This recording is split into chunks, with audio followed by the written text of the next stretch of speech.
Count Dooku once stood as a model of Jedi virtue and political idealism, but his fall to the dark side wasn't a plunge, it was a calculation, and not his own. Beneath the surface of his rise to power lies a darker truth. He was nothing more than a placeholder for Darth Sidious, a tool sharpened and discarded to serve a far greater ambition. Recent Star Wars stories challenge us to see Dooku's role in a new, more tragic light.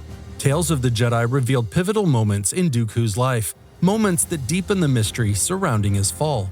They show that Dooku's fate wasn't decided in a single choice, but was sealed long before he realized it. What makes Dooku's story so chilling is the timeline itself. Even before Darth Maul's death, Dooku had adopted the name Tyrannus. His betrayal of Sifo Dyas, the commission of the clone army, these weren't the acts of a novice to the dark side. They were the calculated steps of a pawn already placed on Sidious's board.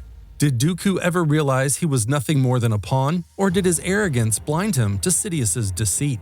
Sidious's genius lay in his detachment. Dooku wasn't chosen for his strength or cunning alone. He was chosen because he could serve the narrative. The Separatist leader, the fallen Jedi, Dooku was the perfect face of rebellion and treachery, a role that could unite the galaxy. When his usefulness was exhausted, he knelt before Anakin Skywalker, realizing too late that Sidious had played him like every other piece on the board.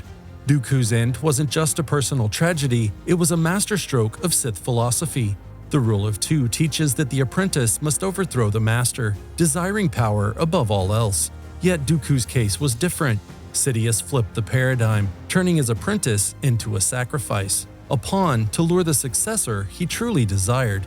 The retelling of these moments reveals something more profound. Dooku wasn't simply blind to Sidious's manipulations, he was seduced by the illusion that he could control the chaos.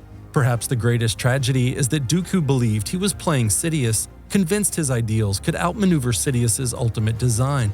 But his belief in his importance wasn't just a weakness, it was the very leash Sidious used to lead him to ruin.